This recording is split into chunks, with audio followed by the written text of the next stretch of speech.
And I tried hard to be proud of my service, but all I could feel was shame. And racism could no longer mask the reality of the occupation. These were people, these were human beings. I've since been plagued by guilt anytime I see an elderly man, like the one who couldn't walk, who we rolled onto a stretcher and told the Iraqi police to take him away. I feel guilt anytime I see a mother with her children, like the one who cried hysterically and screamed that we are worse than Saddam as we forced her from her home. I feel guilt anytime I see a young girl, like the one I grabbed by the arm and dragged into the street. We were told we were fighting terrorists. The real terrorist was me, and the real terrorism is this occupation. Racism within the military has long been an important tool to justify the destruction and occupation of another country. It has long been used to justify the killing, subjugation, and torture of another people. Racism is a vital weapon employed by this government. It is a more important weapon than a rifle, a tank, a bomber, or a battleship.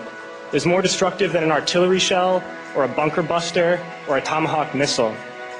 While all those weapons are created and owned by this government, they are harmless without people willing to use them.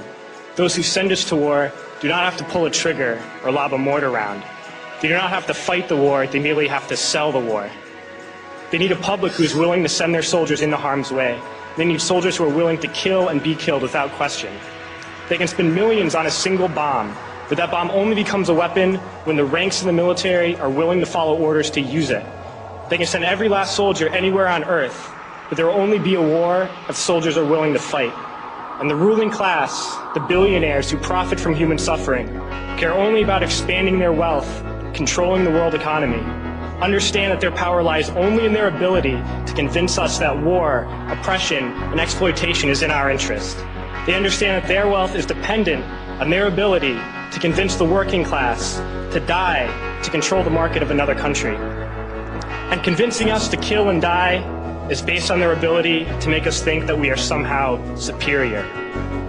Soldiers, sailors, Marines, airmen have nothing to gain from this occupation. The vast majority of people living in the U.S. have nothing to gain from this occupation. In fact, not only do we have nothing to gain, but we suffer more because of it. We lose limbs, endure trauma, and give our lives. Our families have to watch flag-draped coffins lowered into the earth. Millions in this country without health care, jobs, or access to education must watch this government squander over $450 million a day on this occupation.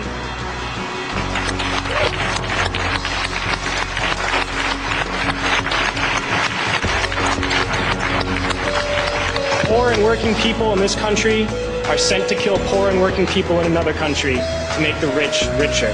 And without racism, soldiers would realize that they have more in common with the Iraqi people than they do with the billionaires who send us to war.